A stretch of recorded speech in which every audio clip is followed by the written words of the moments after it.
Another one! As you can see, we have slightly updated. My man Nick has updated our intro. We will have Rashford, we will have Asensio, we will have Garcia, Disassi maybe as well. But for now, slightly updated, couple of the players taken out. But welcome to the Villa Park podcast. We are here to react to Aston Villa 2, Tottenham Hotspur 1 in the, I repeat, FA Cup 4th round. Kevin, Aston Villa won a 4th round tie. How do you feel about this? This is uncharted territory. Yeah, I don't know what year it is, but something's going on. I think I said on one of the recent pods that we've not won got past the 3rd round for years, forgetting obviously we did it in the year we got to the final. That was a sparkling performance, wasn't it, against Arsenal in 2015. Brilliant. 2015. But there's been some pretty bad ones, isn't there, over the years? I took my lad to Borough away last year in the 3rd round. Matty Cash, 87th minute, brilliant. And then we didn't play particularly well against Chelsea in the next round. Obviously, there was the famous one under Unai, wasn't there, when we lost to a League Two tie, didn't we? In terms Stevenage. of Stevenage, Borough, yeah. So that was a poor one. And there's been a few, hasn't there, over the years, but there's this whole thing isn't about the year of the 5 ending in the 5 or more when it's in 5s basically, be it 15, 20, 25. So I still can't believe it. Actually, I got my kids at swimming tonight and I was trying to get the draw in my ears at some point when I was getting them ready, and I'm thinking, oh my god, when have I ever been this interested in the FA Cup? Still in mid-Feb nearly. Well, this is it. It's exciting, isn't it? Absolutely. Everyone's buzzing about it, and yeah, it's, like I said, uncharted territory. Since 2015, we haven't been in the 5th round, and I mean that was the time when we got to the final. I think we're in a bit of a better spot than we were at that point as well. So you absolutely never know. And let's start with the draw before we get into the performance, because that's the most current news, and lots of people in the chat already talking about it. Duncan said there, Cardiff in the cup, and first thing you want is a home draw, because we definitely fancy ourselves at home against anyone. And then to get a kind of favourable one after 2 Premier League teams in the previous rounds, to get Cardiff is, I don't think we could have asked for much better, and that gives us a real chance. I know there's other games coming up in that time frame, but it definitely gives us a shot to get to the quarterfinals. 100%, mate. Absolutely. They were then 19th in the Championship. Mm-hmm. They've had a couple of Championship ties, haven't they? They beat Sheffield United and then Stoke, I think, on penalties to get through. So it's not like they've got the confidence of being 3rd in the Championship and they've beat Man United. Not that, but that would be tricky these days. But you know what I'm saying? Like they've beaten a big team and they've got that momentum that sometimes these lower league teams get. I mean, we couldn't have asked for much more. I mean, we've really got it in our hands now for a quarterfinal spot in the FA Cup. You never take anything for granted in cup football, especially, of course. But if we play anywhere near close to our potential, we should be absolutely in the next round after this. And then it's let's see what happens. So many big teams out of the tournament already. Obviously, still a couple of threats kicking around. That's why we can't take it for granted. And obviously, taking that Stevenage result probably. We'll have to take that right in our minds, won't we? In terms of look what can happen if you let it slip a little bit. I don't imagine there'll be loads of changes for that one either, because this is a real chance for Aston Villa to get some.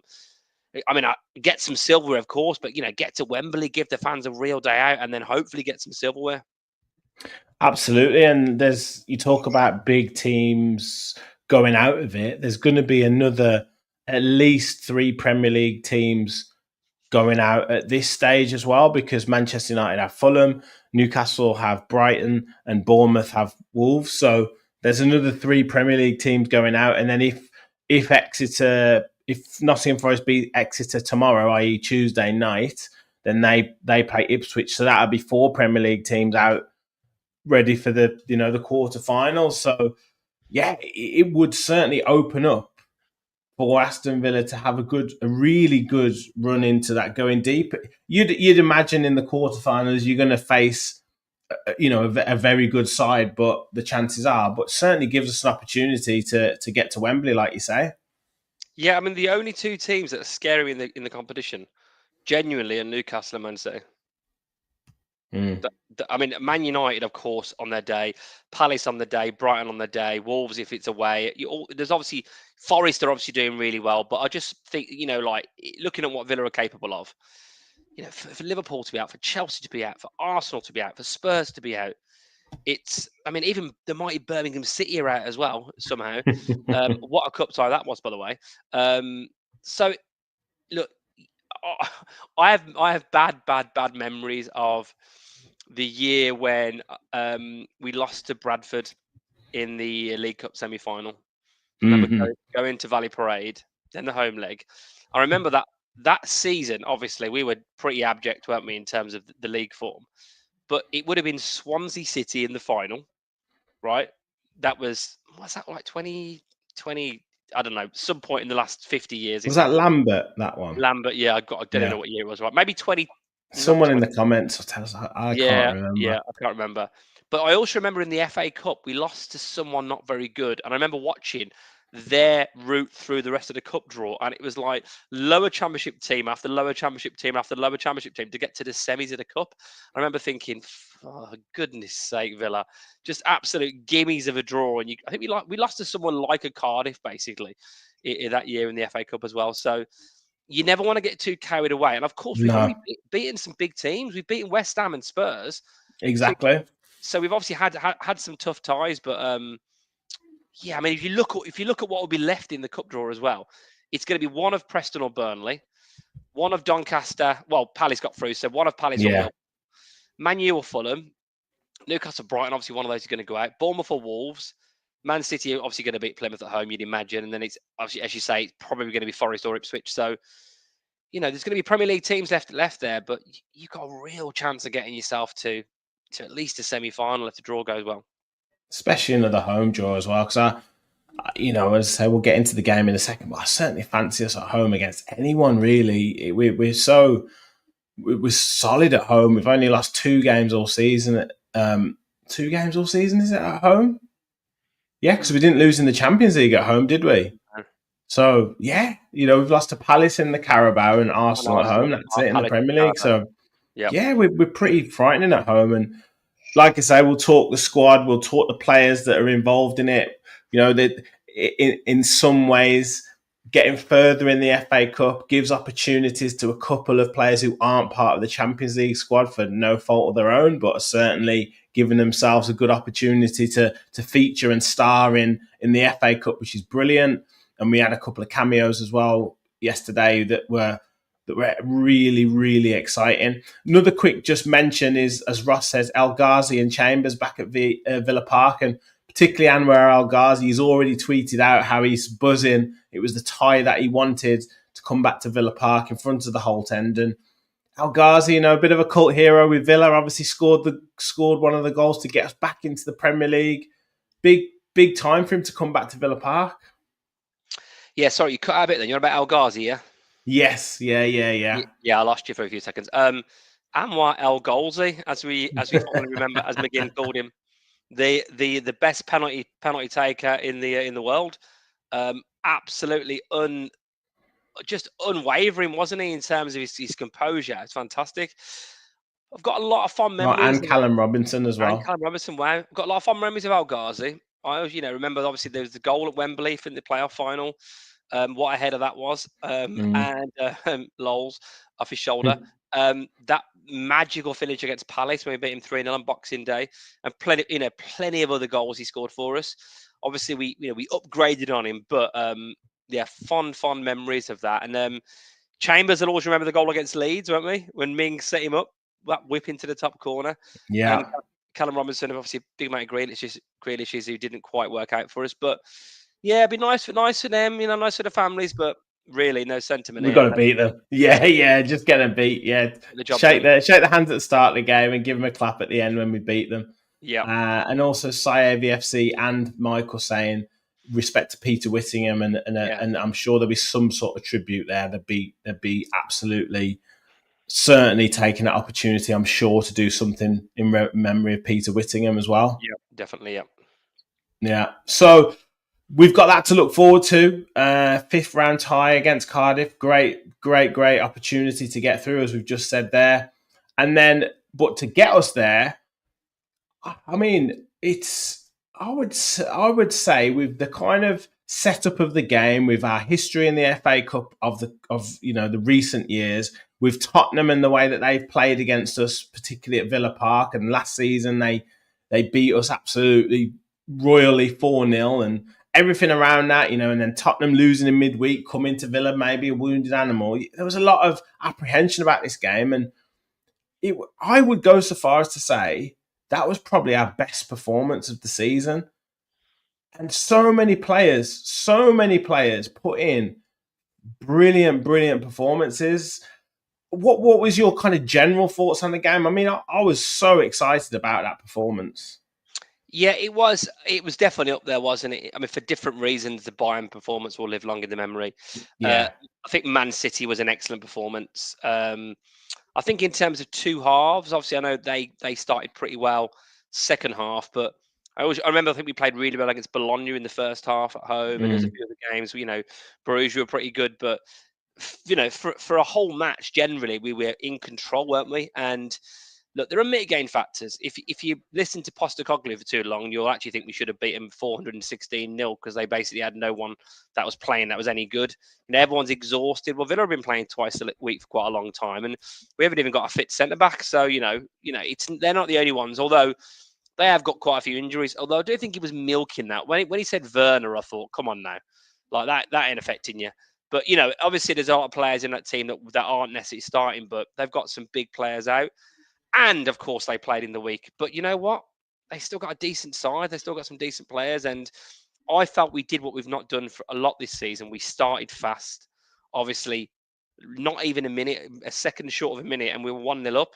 And it's that bit of luck you need sometimes where really that shot shouldn't go in. But I say this all the time. I say it to my lad all the time. If you don't buy a ticket, you ain't going to win the raffle.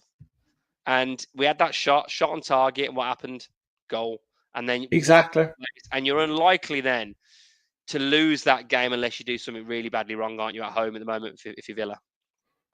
Absolutely, and we've been saying this for weeks about shooting more, taking the opportunities when they come, and obviously Jacob Ramsey took that opportunity, and it wasn't the greatest of shots. He probably hit better shots further on later on in the game, but it doesn't matter. The keeper, I don't know what he was doing. I don't know where he thought it was going, but yeah, great start, brilliant start, and then it kind of just carried on from there. We saw so much more movement from the team. We saw Ramsey getting into areas. We saw Bailey getting into good areas. We saw Rogers getting into good areas, and it was almost like one or two passes, and players were just in acres of space, and like almost had like a choice of where to go and what to do. It was like there was no pressure on them to have to pass it quickly or to have to try and do something out of nothing. It was just like Tottenham were just, okay, lads, go on, just have another shot, have another effort. It was great play from Villa, but there was other parts of it where Spurs were just all over the place. Well, Postecoglou said, didn't he, his interview that, it's no wonder like they're not pressing as much because they're exhausted, which I thought was I know, listen, It's a mealy mouthed excuse it that. is a bit of an excuse. Takes a bit away from Villa's good play. I felt we beat the press really well. And yeah, you're absolutely right. I mean, there was times when it was like, well, which one of these options are we going to take? I mean, Ramsey could have become top scorer in Europe this season from his chances alone. He could have scored about 42, couldn't he? Like he was just. The thing is, and I'm obviously annoyed that we it was as nervy as it was towards the end, which is just classic Villa. But you keep getting in these positions. There is a day it's Mm. going to click. Oh Obviously, yeah. we got two. We should have got more. That's also without Watkins, without Duran, who've been our two main sources of goal this season. I don't think enough was probably made of that beforehand. Where have our goals come from this season? Rogers has obviously got a few, but other than Watkins and Duran, really. And you had Marlon looking a real threat. And we'll obviously talk about the superstar subs shortly, but Marlon looked good. Even Bailey, I'm saying this in the first half particularly, I thought was decent. He did that trademark cut in and just hit it a bit too close to the keeper, didn't he? But and I do wonder with Bailey whether now he's got Asensio breathing down his neck, whether we might start seeing that Bailey, that Diaby kicking around type form, which not that it should be like that, but he's going to need to start producing the goods if he wants to still go. Yeah, I think there's numerous points to be made about Bailey. First of all, though, you're absolutely right about Marlon. He looked really sharp. He's got that like he's like Pitbull. He's like he looks like him, and he plays like a Pitbull, i.e., that kind of like low center of gravity, just heads for it, bulldozes past people. Oh, It's like we've got McGinn, and then now we've got Marlon up top. But Meatball and Pitney be really good. You know the Luke Littler song. Oh, oh, oh, oh, yeah. We could get that going for Marlon in the ground. Imagine that Pitbull green. Give me the green light. Yeah, Daniel Marlon. Because I've got it going. This song's going to get someone who's better than me at this. Get it going at Villa Park. Having the whole crowd doing that would be awesome, wouldn't it? Yeah, say there first. But his movement was excellent, and his strength and holding the ball up, and Tottenham couldn't really handle him because Watkins has improved so much of his game in terms of keeping within the width of the box and being in positions where he can influence the game in terms of down the sides of the defenders. And obviously he does run the channels really well. But Marlon was like dropping in deep. He was taking men on. He was pulling off the shoulder. He was doing everything. And then that really helped Leon Bailey in the fact that he had someone to link up with. Like sometimes the link up with Watkins isn't necessarily there because either Watkins is within the width of the penalty area, or he is, as I say, running the channels, maybe drifting in off the left. So it's a bit more difficult. And then the next part is another shout out for another performance is Andres Garcia. Yeah. And he massively helped Bailey because he was willing to go beyond and overlap, which then takes the other defender away or takes the midfielder away, which then means that Bailey can cut inside. He's only left 1v1. He isn't being double marked. He hasn't got to then take another man every single time and try and beat two to have the shot. And then or if Garcia stays deep and hangs off, then the defender again doesn't know whether Bailey's going to go around the inside or outside. So automatically, because you've had someone who's willing to overlap, because you've had a forward who's willing to drop off and link up, he can automatically run in behind. He can cut inside. He's automatically got more options. So I think that's what helped Bailey in terms of his overall game. It was just obviously, as I have to caveat this with Spurs, were terrible and they gave us the opportunity just to do whatever we wanted. But Garcia helped in terms of his willingness to get forward as a fullback, because we've seen it so many times when Cash goes forward and then he just cuts back. It's like, why not just overlap and carry on? Because you give Leon Bailey more opportunity to cut inside or to attack. Just carry on. So that's what Garcia did really well. And yeah, it meant for an exciting first half because, as you've just said there, Ramsey, Rogers, Marlon, Bailey, Garcia were all having attacking input. We're all creating chances, and we should have been 3 or 4-0 up at half time. Yeah, we should have been really, but it's also good to see, isn't it? Like there's a lot of different faces now. That team is very, very different. Looking at the squad, I mean, recently we obviously had a team of, you would have had obviously Konza went off. You would have had Konza, Torres, Carlos, Cash, Anana, Barkley, Duran, Watkins. I'll keep going with these names. It's a very, very new team in terms of either players that come back from injury or a new signings. Marlon, he is just a nuisance. He's a handful, isn't he? And Garcia, I know it's only been a short amount of time, but he looks a bit of an upgrade on Dalkovic in terms of just his. I think his readiness for the Premier League, because obviously he's fairly physically strong from what we can see. I mean, that bit, when he kind of cut inside and smashed one with his left foot. Yeah, That's all. I've seen him do that on YouTube, so yeah. I like the He's I both like footed. He's definitely both yeah, footed. I like the I thought, mean, he's but a bloke already, isn't he? yeah, Nedeljkovic looks like a kid. He's yeah, very, very promising. We can say all that about him. He's got pace, but I mean, he's a 2021 or just turned 22, and he's got a full beard and everything. He's a man in there. He's a bloke, Garcia. You can tell, and just physically, he just looks a different beast. So he'll certainly provide some competition for Matty Cash.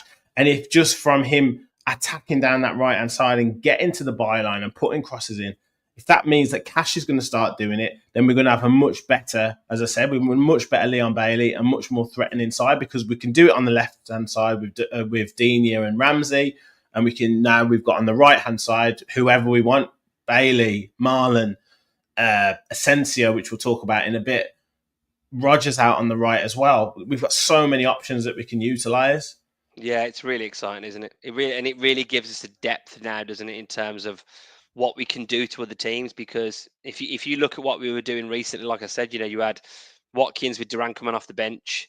Philogene wasn't doing much when he came on. Same with Buendia. Barkley was popping up with the odd goal, and Arna popping up with the odd goal.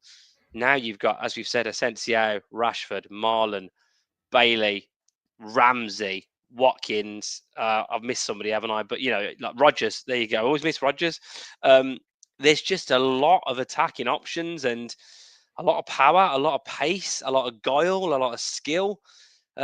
We just need to keep these injuries at bay, because if this keeps going, it's going to be Austin McPhee and Damian Vidagani at centre half if we keep getting our injuries. Yeah, hopefully Disassi and Mings aren't. Well, Disassi definitely available for Saturday. Hopefully Mings isn't far behind. Got to get into some comments. I'm so sorry I haven't read a few, but I haven't read loads. Paul says Marlon is roadrunner, quick. Drista says the keeper ended up as target practice for Ramsey. It's like Ramsey had something personal with him. He couldn't miss the goalkeeper. Imagine if that was Watkins missing those chances. Just saying. Duncan says Garcia was excellent. Big T says, I think Bailey got shook at talk of him going to United on loan and realised he has to pull himself together, especially with the competition of players that have come in now. Yeah, I agree. He does well with competition, says Rod. Stephen says, Marlon's awareness to run around and not move in the middle for the goal was absolute class. Yeah, that was brilliant. Gary said Garrett Bailey will be a sub soon enough. Well, hope if he's a super sub, that doesn't matter. Who else have we got? Said Onana is the new Lord Luke, and yeah, we didn't even mention him not being injured. That's another player that we haven't got. Duncan said Marlon is all about close control with pace and nightmare for defenders. Yeah. I so wish that, obviously for many reasons, but that goal last week could get him off the mark against Wolves. I just wish that had counted, because it was just ridiculous. James said Marlon has a good mentality to play well after being left out of the Champions League squad, and it was just excellent. I thought he was very good, and we'll talk about the substitutes in a minute. But you've talked about him, forgetting about him, mentioning our attacking lineup. But Morgan Rogers again. I mean, what more can we say about this guy? 22 years of age, just unstoppable once he gets running with the ball. There was a bit in the second half where Bentancur, he just took the ball past him, and Bentancur tried to tackle him. Then in the end, just ended up pulling him back and just taking the yellow card, because he's just like, I can't cope with him. Pops up with the goal. Similar kind of goal, I guess, to Onana's against West Ham, where it was like a bit of a scrap, and he just prodded it in. Nearly went over, actually, but yeah, just so frightening when he gets running with the ball. And it's so interesting seeing him now playing. I don't know if you caught his interview with Villa TV, but he's talking about playing on the same team as Rashford and Asensio. Is like, I used to watch these guys in the Champions League when I was in like League One, and now I'm playing 1-2s with them. But he was excellent again, wasn't he? Yeah, I like everything about this guy. I mean, him and JJ in the interview afterwards as well, I just thought came across so magnanimous in terms of the way they were like dealing with this competition. It's not just any competition. It's it's European trophy winning competition.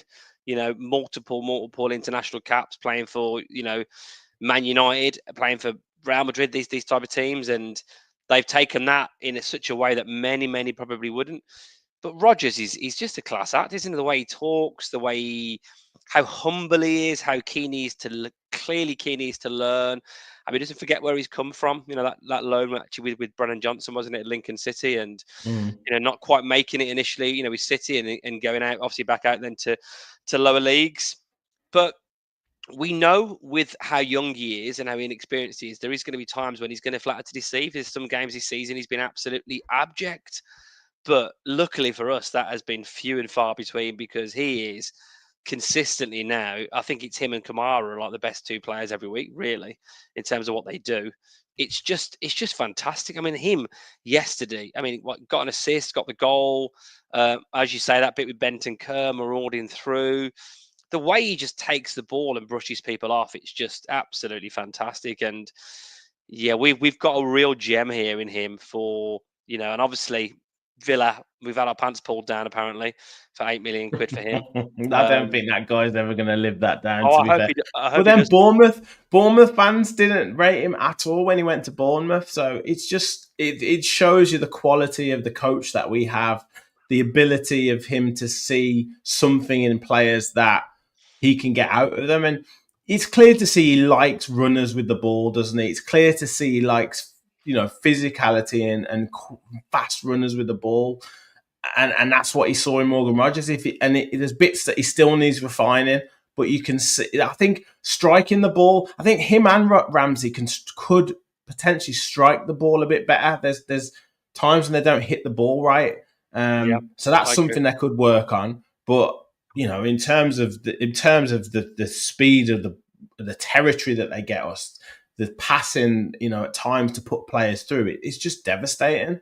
Yeah, it really is. It really is. It's a real weapon, and I just think imagine this team with the Watkins, obviously the spearhead of the team, fit with the midfield behind having Kamara in it as well. At Mm. that base of it, having the ability to bring on a Barkley or Anana, obviously at some point soon, and to have the solidity of a Disasi and Mings or a Konza and Torres, whoever it might be behind, is it also with Garcia being doing what he's doing, it gives us options left and right now in terms of the flanks. So yeah, I mean, it starts to get to a point now when you start thinking. I know it's been a bit up and down in terms of the league form, but we're still in two cup competitions, right bang in two cup competitions. We're still in for a shout for top 5 Premier League.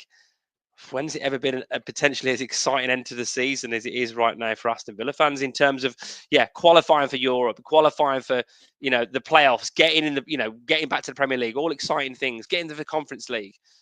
But this is when was the last time we were doing this? Like looking like look a lot of time to go. Right, we could lose to Sporting Lisbon in the round of 16. We could get knocked out by Cardiff City at home, and then Mm. it all changes. But to get to sort of mid-Feb and to think, what, we're still alive in competitions. That's awesome. Yeah, absolutely. Few comments. Rod says Morgan Rogers amazing, surrounded by 5 Spurs players to assist JJ. Stunning. Gary with his jokes. Yeah, he's Guten Morgan, isn't he? I So like good. it. So good. So good. James says fantastic interview from both JJ and Rogers. Yeah. Weston, yeah, he's given a few great interviews lately.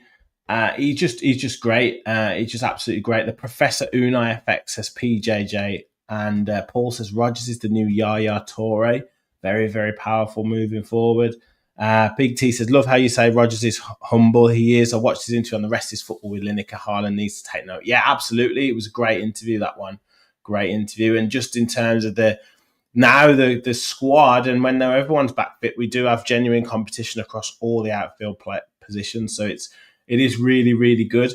Just a quick one on Morgan and Ramsey. Do you think they could be kind of spearheading the England sort of attacking midfield Yeah. Yeah. options? Yeah. I don't see why not. I mean, Ramsey's obviously got to stay fit for longer than a couple of months, hasn't he? Really, that's been his part of the pump, but Achilles heel in terms of, not that he's ever done his Achilles, I don't think, but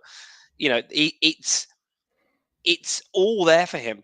It's all there for Mm. him. We've said it from when he first broke into the team under Dean Smith that we think he's got potential and talent, but there's been times he's been absolutely brilliant. He's obviously had for a few years now. He's been a real key part of this team when he's fit. For me, if Ramsey's fit, he starts. That's how Yeah. highly I rate him in the team. I don't care whether you've got Asensio, Rashford. I think if Ramsey's fit, he starts. However that works out. Well, I know in the modern football with a team like Villa, you will still rotate certain positions. So I don't mean like every single game. You get my point. Um, but there's obviously competition as well, for England in the wide areas. There's obviously some good players, and how does he fit a Foden and a Palmer and an Anthony Gordon and a Bukayo Saka and all these different players into the team, and maybe a resurgent Marcus Rashford could be competition as well. So there's Well, competition Adam there. says there, Rashford could take over Ramsey, but I mean, I think there's enough games, isn't there, Yeah, I think for there it is. to, Yeah, you know. it would just be great to see him get that England call up now and Mm. really, really kick on for JJ. Yeah, so yeah, but does need to get his finishing boots on, doesn't he? Yeah, yeah, oh, definitely. Just improve on that one-on-one striking.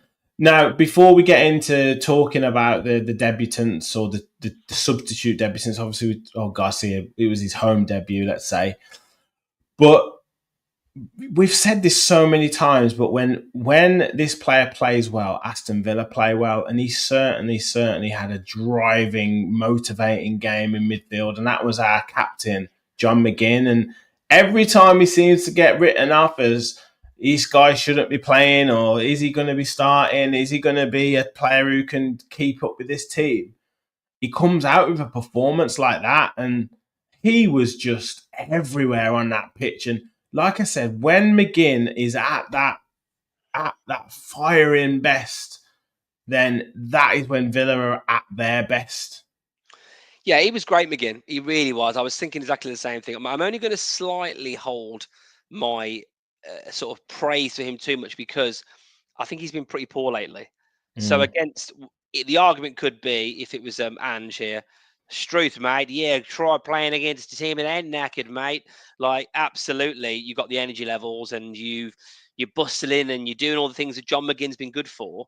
But we need to see these 2, 3, 4 games in a row now, and not against a team that are exhausted because they played Liverpool on the Thursday night. They're running on fumes. They've had tons of injuries.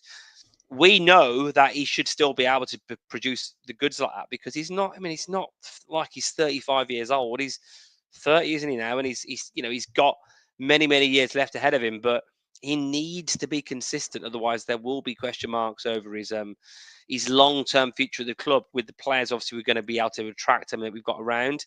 However, credit where credit's due. I thought he was the absolute spearhead, linchpin of that team.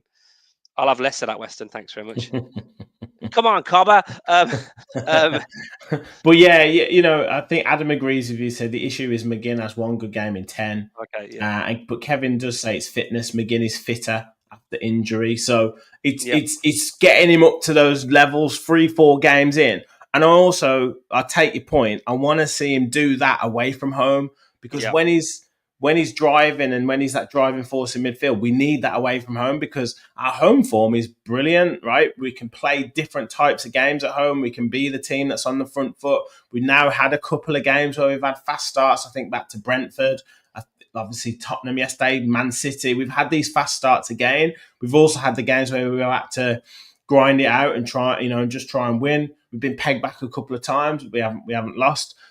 And we've also kind of had backs against the wall performances, i.e. Bayern Munich. So we've shown we can do that at home, but away from home, we've stunk the place out so many times. And I think a lot of it is to do with that driving force in midfield, and we haven't necessarily competed as well in those midfield battles, i.e. Newcastle away, even Wolves away. We didn't compete enough, and that's the point. He's got to make sure that he's the one who's leading by example. Plenty of those away ones as well, mate. Bruges, Monaco. Plenty Mm. plenty of away performances that have just been not nowhere near good enough. Um, I really still hope McGinn's got a few years left with us because he's Mr. Aston Villa, isn't he, at the moment? And he's been through so much with us. Obviously, him and Mings from the Championship still are the two that are kicking around, and sentiment might take over a little bit here. There's no room for sentiment though, is there? But Mings and McGinn are both only about 30, as we said. So there's plenty of good years left in them, and if they can just keep that consistency of form. McGinn, the question I've seen it in the comments as well is we for a long time, I was one of the ones that said maybe he needs to play in his Scotland role a bit further forward, but I don't think he's been anywhere near capable. Carey said he needs to be in that destroyer number 6 role, but then sometimes we say he can't receive the ball deeper, towards his own box because he gives the ball away too much. But in certain times yesterday, because we had so many options for players on the ball, he could do it because he could pass it quickly. There was one time where he tried a little lofted ball out to Luca Dean, and it might have been Matson who was on at the time, and it nearly got cut out, and that nearly put us under pressure. But apart from that, I thought a lot of his quick passing was really good. And I just thought he had a really good game. And look, like you say, we need more of that. But there's a reason why he's the captain. There's a reason why when he is generally when he's fit, Unai Emery picks him. I know he hasn't really got much choice at the moment, but generally he does pick him. Yeah, absolutely. Credit where credit's due, though. Credit where credit's due. You've got to give him credit. There's a lot of the players that probably need a bit more consistency, but it has been better, hasn't it, since Christmas? Generally, it's been better. There's been a couple of bad performances, I agree. And that Wolves performance is long forgotten when you then have the end to the transfer window we had, and then obviously you have the game like we got the weekend. So yeah, it's good. I just so wish we'd have won like 3 or 4-1, what the performance deserves, because 2-1, it just doesn't really do it justice. And part of that reason why it could have been more was the half an hour cameo of our 2 loan signings. Let's start with Marco Asensio, because I guess Marcus Rashford, obviously for obvious reasons, had grabbed the majority of the headlines, but this is a player of true quality, and I think we probably saw that quality within the first 30 seconds of him receiving the ball when he got it, did a little Maradona turn, and then just popped it off, and then 5 minutes later he's doing back heels to Morgan Rogers and little nutmeg 1-2s. It's like, what is this? What is this guy all about? What have we got to come in the next few matches? It's really exciting, isn't it? It really is. It's a lot of people are, saying that he's past it, aren't they? Saying he's not been anywhere near it at PSG. It's another Coutinho, and I know we had some fantastic moments for Coutinho in the first few months. I was absolutely staggered by some of the performances he put in at Villa Park. If we can get near that initial early level of Coutinho from him, and then maybe some more, there's a really, really exciting time here for Aston Villa fans. I mean, the confidence he exuded. He came on that pitch like he'd been playing there years, like as if he had a point to prove to people that had doubted him, because he just played his game. It was just absolutely silky football. The one where he kind of plucked it out of the sky, then did that back heel through to Rogers, wasn't it? It was just tremendous. The quick passing, looking forward. Yeah, I mean, he should have had a goal. There was a set piece that he put in as well that was like had the arc and the bend on it that like we just didn't quite attack it well enough. But if that's anything to come by, then we're going to probably score some goals directly from set pieces. Yeah. But he should have had a goal, because Ramsey should have squared it to him. If Ramsey had squared it to him when it was on, then that would have been a great way to start his debut. But hey ho, we still won. Yeah. Bear in the Garden said, looks like he has so much time on the ball. Duncan said Asensio is true quality. Kevin said Asensio is world class. PJJ wants to make the loan permanent already. Rod says Asensio, those skills, amazing. We should see how he does for 90 minutes, but still amazing. Adam said, can we make a pact never to mention Coutinho ever again? Yeah, or the other player. Yeah, we'll do that. We'll do that. Asensio and Rogers, wow, yes. Bailey should be worried with Asensio and Marlon here. Look, it's all about competition, mate. You can't be worried. You just got to go for it. If those players produce a better Leon Bailey, then that's better for the team.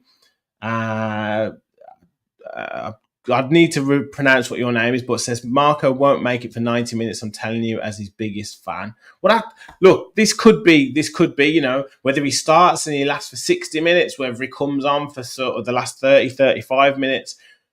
The Champions League is probably where he will excel, in certain moments or games where if we're struggling and we're keeping a lot of possession, but we haven't got someone to pick the lock or to, like I said, a set piece, or you get a free kick on the edge of the box, someone who's got that bit of quality. That's what we kind of, I guess, need someone like a Marco Asensio for, really. Yeah, yeah. Look, you have what's called a finisher now, don't you, in games? I don't mean Mm. finisher as in what we wish Jacob Ramsey was at the weekend. Yeah. I mean as in players that come on to finish the game off. And if he's getting cameos as he gets his fitness up, and then maybe he can start to play, 50, 60, 70 minutes, then that could be the difference in a tight game, couldn't it? That level of Yeah. quality. I mean, for Villa to bring off him and the other fella, Marco and Marcus off the bench was, we just scored our second goal. I mean, Spurs must have been thinking, Oh, it was a lovely time to bring them on, wasn't it? yeah, yeah, here we go, here we go. What's that? I'm just saying these two fellas are, these, Oh, yeah. Yeah. we're 2-0 down, and they've got Asensio and Rashford about to come on. Unbelievable. Exactly, and you could see the excitement in the fans, and yeah, I mean, let's Marcus Rashford again, lovely time for him to come on, and we talked about whether he had any, he'd be struggling fitness wise, whether he'd be struggling sharpness wise. He probably was struggling a little bit sharpness wise. I'm sure that'll get better, but I mean, in terms of an explosive debut, he was brilliant, wasn't he? Like, he was pressing, he was taking it around people, he was linking up with Morgan Rogers already. He was excellent. Yeah, really was. Really was. I mean, belying what everyone was thinking, wasn't it? Let's be clear. Yeah, Mm-hmm. absolutely. I still can't believe what I'm seeing though. I mean, I'm still in shock. We beat Spurs. That's a shock. We're in the FA Cup fifth round. Someone pinched me, and we brought off we brought off Rashford and Asensio off the bench. I mean, come on now.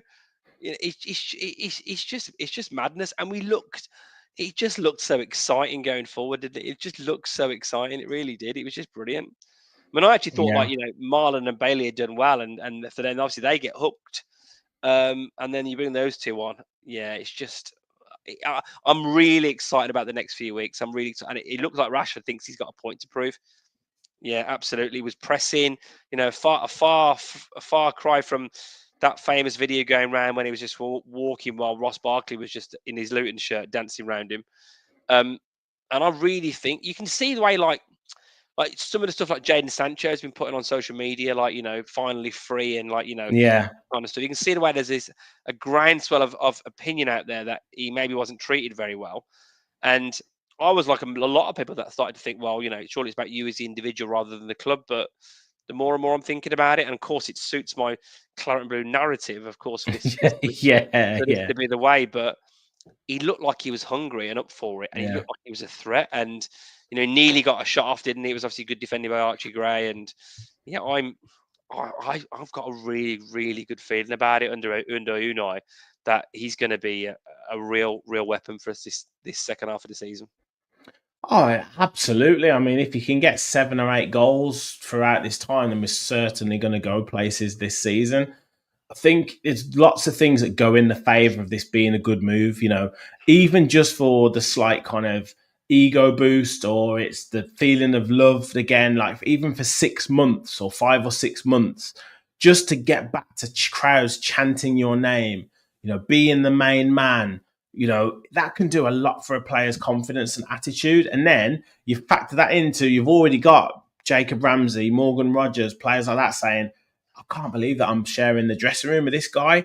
Like, if they take that in the right way and not kind of be in awe of him, but be like I want to show this guy how good I am. And then that then links to Marco Asensio and Marcus Rashford being like, do you know what? We're kind of the elder statesmen of this team. Like, we're teaching these guys what to do. We're kind of telling them how to be and stuff. And then that all links together really well. So there's so many benefits to that. And then you factor that into he's going to start scoring goals. He's going to start looking confident again. Villa are in the Champions League last 16. Villa are in the FA Cup 5th round. Villa are challenging for the top 5. All of that encompasses to be like, well, this could be an absolute dream move. So there's so many positives to this move that everyone wants him to do well. It's not like at Manchester United where everyone was like already had the opinion that Matt Rashford was finished, and they were just like, "Oh, come on, then prove me wrong." This is like we really love you and we want you to do well. It's a completely different environment. And there's not many better places when it's rocking than Aston Villa Football Club to show the love for a player. You know, if the Villa Park faithful love you, you know that you are loved absolutely. And you know, Rashford have obviously been to Villa Park and have experienced that atmosphere many times in his career. Asensio, not so much, obviously, unless he's been watching us on the telly, but which I'm sure he probably has in recent times if the link's been going around. But the crowd were obviously showing their appreciation massively. You know, Villa is a club that is more than going places, and for that to be the obviously the upward trajectory move that we said for Rashford, and the same for Asensio from PSG. You know, Villa are in a real good position in the Champions League. We're fighting for stuff in the Premier League. We're obviously still in the FA Cup, as they both experienced at the weekend. And you know, great for Asensio to play, you know, the world's oldest cup competition, you know, as his debut.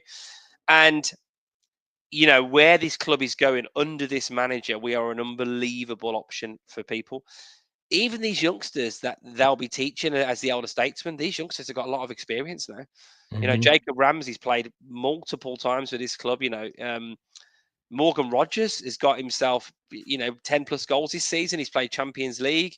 You know, there's actually quite a lot of players in that team now. Even Bogart's played in some big games. You know, there's some good experience kicking around, and that's what a year in the Conference League does for you. That's what a year, obviously Champions League first half of the season, getting through to that next stage, that builds a confidence and a camaraderie in the team. Tell you what I love as well. I know, obviously, like we've talked about Anand not being around, but you can see how his connection with the fans and how that squad seems to be so tight. You can see the way they talk with each other. You see the videos of like McGinn and Watkins, you know, doing their like bantery stuff on like certain social media channels, and then you know the quiz or whatever it was. Then you've obviously got JJ and Morgan doing their bits, and the Villa TV stuff, by the way, is almost as good as you in terms of hosting this. I think Alan McInally and Kate Tracy are just brilliant. Do a great job. Yeah, it's really good, really good. Yeah, Leandri obviously does his bit on there as well, and Stan Petrov, and there's just really great coverage. I think Tails does a bit on there as well, and it's just a fantastic time. And I thought what I think is brilliant is that we've had a bit of a stop-start season in the league, and yet we just got to take a step back and go, you know what, we're in a fantastic position. Well, these cups, like it gives you so much excitement to still be in. Yes, we were disappointed with the Carabao Cup, but it gives you so much excitement to still be in the FA Cup. You know, it's so big for fans to be a part of. You know, the draws and the one-off games and the excitement of it, and then to be in the Champions League knockouts, the last 16 again, to kind of anticipation of who we're going to face. It really does keep you invested in the whole season moving forward. And as you said, you know, you can have the odd disappointing game in the league, but if you're matching that up, or if you're remedying that with a fantastic win in the cup competition, you soon forget about it. You know, like I don't even remember what happened against Wolves. I'm just buzzing about what happened on Sunday. Yeah, I totally agree, and that's the thing, isn't it? There's always games around the corner for you to get over it, to forget about it. So yeah, it's a really good time to be a Villa fan. It really is. James said the love Villa Park gave to Rashford, he must have loved it. Yeah. Kevin said suddenly there's options to pacey forwards other than Ollie. Yeah, the pace was frightening, and the pace off the bench that we've got now. Kevin said, I bet Arsenal bid for Rogers in the summer. Now they'll keep talking about bidding for him, but they probably won't, or they'll make some derisory bid that won't get anywhere. So yeah, we don't have to worry about that. The transfer window's lifted the whole club, says Gary. Yeah, it absolutely has. Absolutely has. I've got a couple more questions before we finish up, Kev. But I haven't mentioned it yet. But guys, we've got almost 350 in the chat, which is amazing on X and on YouTube. So thank you so much for your support. I think we're about 8 away from 5,300. So we really are, motoring onto 6K. So please do help us get there. If you haven't subscribed already, please do subscribe to the channel. Make sure you smash the like button as well and share it on X, retweet, etc., etc. Follow us at Villa Park Pod. Follow Kev at KTAVFC as well on X. Question I've got for you, and we're going to do a full Ipswich preview later on in the week, but with regards to the attacking options that we have, how would you, if you're Unai Emery, how are you picking who you're playing in like the front four positions at the minute? Well, who's fit? Are we saying everybody's fit? Yeah, let's assume Watkins is back for Saturday. Yeah. So let's assume Watkins is back. So you've got the opportunity to play Watkins, Rashford, Marlon, Bailey, Asensio, Rogers, Ramsey. That's seven players. I don't think that maybe a Rashford and Asensio will start yet. Mm-hmm. I just a feeling I've got. I think Rashford, he's only obviously played about half an hour since. Love that. Top man, villain, man zero, and top three. Thank you, mate. Top man. I love it. Yeah, he's only played that half an hour in basically 2 months, hasn't he, Rashford? So I don't know if he's going to be match fit to start. I think if he starts, there'll be a lot of expectation. Maybe ease him in. I know obviously it's only a short loan, but ease him in a little bit. It is only Ipswich at home. I'm saying that with bated breath because but you know what I mean. Team in the bottom three at home. And I actually think probably it'll be interesting one. I think it'll probably be Watkins if he's fit. Watkins, Ramsey, Bailey to start. I think it will be. And Rogers, obviously, and Rogers, I think it probably will be. I mean, you might think it might be time for a rest, and why not give Rogers a rest and play Marlon, or play maybe play McGinn there. I don't know. You should think you've got enough to beat Ipswich, but this is maybe a game where you could think with the games that have been going, you could maybe rest, but. I think once they're up to speed, maybe the question, if I answer it slightly differently rather than being overly realistic about the answer, sorry. I think you struggle to look beyond a Rashford, Watkins, Asensio front three with a Morgan Rogers tucked in behind, and then probably a Yuri Tielemans, Boubacar Kamara, and John McGinn on the bench with JJ and Leon and Onana on the bench, and then. Yeah, if we're talking Champions League final, I think I'm going Mings and Konza, with a Luca Digne and a Garcia and a Robin Olsen and a Emi Martinez. He's got a really good problem to have. PJJ said it's easy, Rich. Drop Bailey, play the rest in a 3-1-6 formation. There you go. Perfect. Sai says Rogers does need a rest. He's played 50 for us already. Could be an option. Could definitely be an option. But yeah, look. It's an interesting problem for him to have. I don't know. Watkins might maybe rest for this one because I think if someone said we've now got 4 home games. No, I don't think we'll have 4 home games in a row. We've definitely got 3 home games in a row. Then we've got Palace away, and then we've now got Cardiff at home in the FA Cup. So there's loads of games now. I mean, there's 3 in a week. Next week, 3 home games in a week. Obviously, Ipswich, Liverpool, and Chelsea. So to have the potential attacking options that he has is vital for those games. He might want to, like you say, change it up for Ipswich to have a slightly different forward line for Liverpool. It's going to be interesting. But then Emery has always wanted to keep the rhythm, hasn't he? He's always wanted to keep it quite settled in terms of keeping a consistent side. So it's interesting to see. The other thing he could do is, if it keeps going the way it's going with his injuries, he could play Rashford and Asensio in the fullback positions, play Rogers and Watkins centre half, and then you can keep playing the rest of them in front of him. Well, this was going to be my next question. Now he's got such an embarrassment of riches in attack, but now Ezri Konsa went off injured on Sunday. What are we going to do in defence? I mean. Cash, I don't think's back fit yet. He's not back into training yet. I think he's going to be another couple of weeks. Pau Torres probably going to. We haven't really talked about. He hasn't been talked about him in any press conferences really. So you're talking probably 3 to 4 weeks for him. Mings, I think he was back in training. There was pictures of him back in training last week on some of the training videos. So maybe he's back fit. Disassi is going to come in, I'm sure, against Ipswich for his first game. But we're still very light on the ground in defence, aren't we? But, Kamara did great. Bohade did excellent when he came on. But it's a different kettle of fish in the Premier League, isn't it?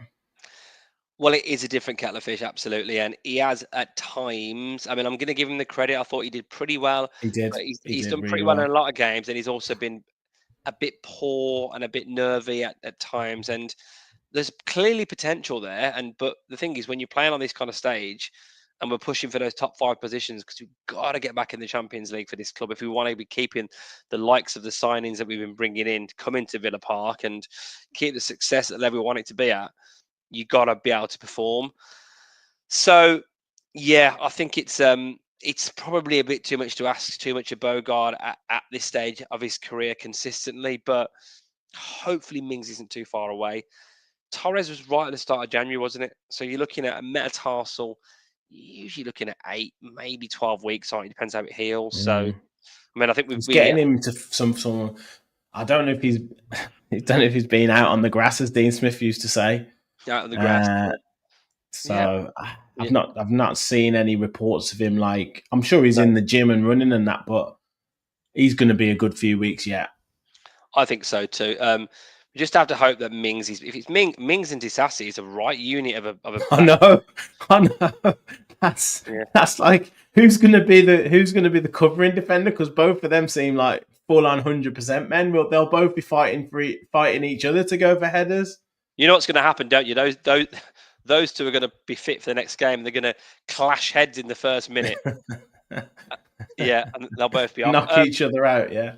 I'm excited if Austin McPhee can pull his finger out of having Onana, Barkley, Watkins, Rogers, Disassi, Mings, Konzo on the pitch. Like, imagine those lot attacking an Asensio free kick.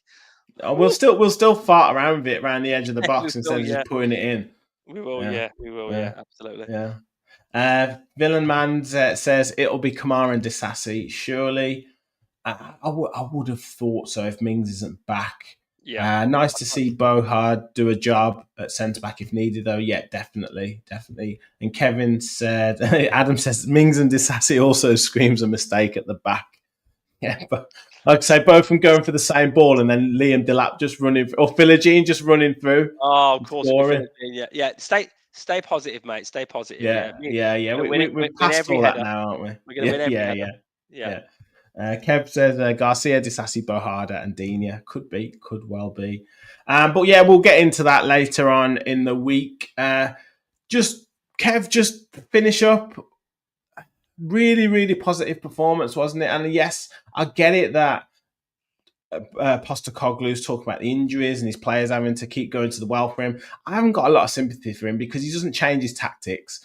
He operates at full throttle all the time, and the reason why the players are getting injured is because of his training and because of his tactical outlook. That's a huge contributory factor as to why his players keep getting injured, because he brings them back too early and then he asks them to run like 25 kilometers every game. So I have zero sympathy for him. And we've had a ridiculous number of injuries, and our manager doesn't make any excuses about it. He just gets on with it. So very, very good point. Very, very good point. And you are right about the intensity and the style that Spurs have got. It's reminiscent of the murder ball Marcelo Bielsa stuff, obviously with Leeds, and they were getting shed loads of injuries. And if you're going to talk about how tough it is and the load on these players and how difficult it is and how they've got too many games, and you're also going to play such an intensive amount of pressing and do what you're doing, then you are probably going to get some injuries. And of course, we have had a lot of injuries. We've had a hell of a schedule, haven't we, as well? Because we're still in the FA Cup. Champions League, obviously, we've had a lot of games in that. We've had 8 games in that as well. Premier League's been a pretty unrelenting schedule, and it's hurt us. We've had significant injuries throughout the team. And Watkins is never injured. Obviously, I know we've not been missing loads, but he came back at the start of the season with an injury. It took a bit of time to get up to speed. Key injuries in midfield, of course. We've had McGinn, obviously, Anana, Barkley, Kamara. Obviously, took a bit of time to get back up to speed as well. And defensively, clearly, it's been really, really bad. It's been really bad. Obviously, we've had all of our defenders at some point injured this season. Carlos always seemed to have a little niggles here, there, and everywhere. Mm-hmm. Torres with a significant one. Mings recently come back to it, and now Konza. Mm-hmm. I think when you put all that together with the fact that Spurs are still a good team, and on the back of that Wolves performance, there was something in the air, wasn't there, after the transfer window ended and those sign-ins? But it was just good to see the level of intensity that we showed. And Villa Park needed that. I think it needed that. And for those two players coming into the team, and I include Marlon and Garcia in that as well, and Disasi watching on, they're going to realise that this is a special place to be, because look, I don't care what state Spurs are in. It's still a good performance to beat Spurs in any competition, but particularly with the record we've got against Spurs. But if that had been a Newcastle team littered with injuries and we'd won 2-1, we would be absolutely delighted because they've got a bit of a hoodoo on us, and Spurs have in Mm-hmm. recent years generally. Just really, really positive. It puts us in the next round. We've had a really good draw. So yeah, it's a super positive time. We've had plenty of times in the pod this season we've not been as positive. So Exactly. we have to take the good times when they come. And yeah, I just I want us to batter someone. Yeah. I want us. That's You know what what I I mean? said before. Yeah, I thought a 4 or 5-1 wouldn't have flattered us at all off of yesterday's performance. But if that can come against Ipswich or Liverpool or Chelsea in one of the next 3 games, that would be amazing because we need the goal difference as well. Yeah, So yeah, I'll take that. I'm gonna make a prediction now. We're gonna beat Liverpool in the league. Mm-hmm. That's my prediction. I've got a feeling I think that, I know obviously they've had a bad result with a massively changed team, but I feel like that'll be a performance this season where, Man City were kind of not the Man City that they were.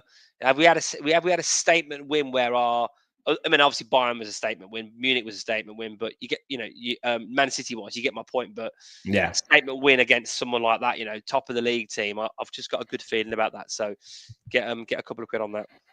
Yeah, everyone's loving it, Kev. You're back. 2 No, cups, fifth in the table. we're finishing third, still for third. Remember, I said third. Yeah, he's still there. He's still there. He's still there. Right. I think that does us. We will be back with talking tactics with Gareth, hopefully reflecting on the analysis for the game against Tottenham, and lots of positives, I'm sure. Lots of ground covered, lots of completed passes, lots of chances, lots of XG. So if you want to see that, make sure you check out that possibly tomorrow. We'll also be back with Ipswich preview, and I will have a show very soon with Charlie, aka Academy AVFC. I think the youth team are playing their UEFA Youth League game this week, so we'll have some news on that coming up later on this week as well, hopefully. So make sure you stay tuned to the channel. Hit that like button on your way out if you haven't already. Hit that subscribe button. Like I say, we're literally 3 or 4 away, hopefully, from 5,300. So marching on to 6K. Keep supporting us and join us later on this week. And as always, remember, we'll follow the Villa.